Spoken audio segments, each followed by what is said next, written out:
മരുമക്കൾ വന്നതോടെ മുത്തമ്മയുടെ കഷ്ടകാലവും തുടങ്ങി. ആൺമക്കളും ഭാര്യമാരും മുത്തമ്മയെ തീരെ ശ്രദ്ധിക്കാതെയായി. നല്ല വസ്ത്രങ്ങളോ മരുന്നോ ഭക്ഷണമോ അങ്ങനെയൊന്നും മുത്തമ്മയ്ക്ക് കിട്ടാതെയായി. എത്ര സന്തോഷത്തോടെ കഴിഞ്ഞ കുടുംബമാണിത്. മുത്തമ്മ ഓർത്തു. ഒരു ദിവസം മുത്തമ്മ സങ്കടത്തോടെ പറഞ്ഞു, മക്കളെ, എത്ര കഷ്ടപ്പെട്ടാണ് ഞാൻ നിങ്ങളെ വളർത്തി വലുതാക്കിയത്. അത് മറക്കരുതേ.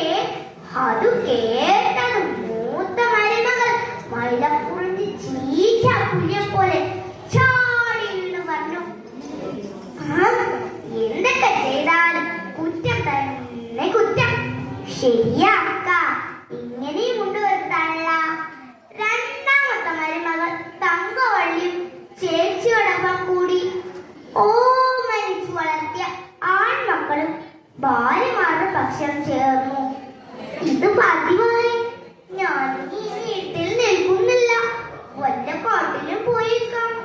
കണ്ണീരൊഴുക്കിക്കൊണ്ട് ആ പാവം സ്വന്തം വീട് വിട്ടിറങ്ങി. ആരോടെങ്കിലും എന്റെ സങ്കടം ഒന്ന് പറയണം, എങ്കിലേ മനസ്സിന് ഇനിയെങ്കിലും സമാധാനം കിട്ടൂ. പക്ഷേ എന്റെ മക്കളോട് കുറ്റം ഞാൻ എങ്ങനെയാണ് മറ്റുള്ളവരോട് പറയുന്നത്? അതെനിക്കും മക്കൾക്കും നാണക്കേടല്ലേ? അഭിമാനിയായ മുത്തമ്മ ഓരോന്നാലോചിച്ചാലോചിച്ച് കരികല്ല് കൊണ്ട് പണിത ആൾതാമസമില്ലാതെ ഒരു വീടിന് മുന്നിലെത്തി. ഈ കരികൽ വിദ്യയോട് എന്റെ സങ്കടങ്ങൾ പറയാം. എന്റെ മക്കളുടെ കുറ്റമാരും അറിയുകയുമില്ല. മുത്തമ്മ ഒന്നാമനും മക്കളും ചെയ്തതെല്ലാം വീടിന്റെ ഒരു വിദ്യയോട് പറഞ്ഞു. അത് കേട്ടതും ദുഃഖത്തിന്റെ ഭാരം മൂലം ആ വിദ്യ ആർന്നു വീണു.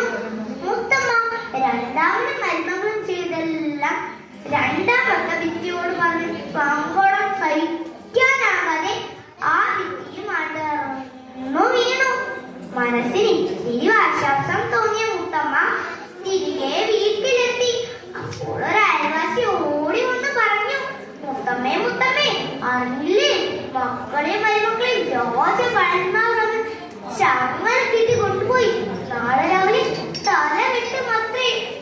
അയ്യോ, എന്റെ കുഞ്ഞുങ്ങൾ! നിലവിളിച്ചുകൊണ്ട് മുത്തമ്മ ഓടി കൊട്ടാരത്തിലെത്തി. പൊന്നു തിരുമേനി, എന്റെ കുഞ്ഞുങ്ങൾ പാവങ്ങളാണേ, അവരെ വെറുതെ വിടണേ. മുത്തമ്മ രാജാവിനോട് അപേക്ഷിച്ചു. ഇവർ പാവങ്ങളാണെന്നോ? ഈ മക്കൾ നിങ്ങളോട് ചെയ്തതെല്ലാം നാം പറഞ്ഞു. എങ്ങനെ? പക്ഷേ ഞാൻ ഒരു മനുഷ്യനോടും ഒന്നും പറഞ്ഞിട്ടില്ലല്ലോ. മുത്തമ്മ അത്ഭുതപ്പെട്ടു. ഭിത്തിക്കും ചെവിയുണ്ട്. ആ വീടിന്റെ ഇടിഞ്ഞു വീഴാത്ത ഭിത്തിയുടെ പിറകിൽ നാം ആട്ടിടേന്റെ വേഷത്തിലുണ്ടായിരുന്നു. നിങ്ങൾ പറഞ്ഞതെല്ലാം നാം കേട്ടു. അത് കേട്ടപ്പോൾ മക്കൾ പേടിച്ചു വിറച്ച് രാജാവിനോട് അപേക്ഷിച്ചു. പൊന്നു തിരുമേനി, ക്ഷമിക്കണേ, ഇനി നമ്മൾ ഒരു തെറ്റും ചെയ്യില്ലേ. അപ്പോൾ രാജാവ് പറഞ്ഞു, എത്ര ദ്രോഹിച്ചിട്ടും മക്കൾ കാവത്തു വന്നപ്പോൾ ഇവർ രക്ഷിക്കാൻ ഓടിയെത്തി. അതാണ് അമ്മയുടെ സ്നേഹം. ഇനി അമ്മയെ വേദനിപ്പിച്ചാൽ നാം ഒന്നിനെ വെറുതെ വിടില്ല. പൊയ്ക്കോ. മുത്തമ്മ മക്കളോടൊപ്പം തിരികെ വീട്ടിലേക്ക് മടങ്ങി. മക്കളോടൊപ്പം വളരെ കാലം സുഖമായി ജീവിച്ചു.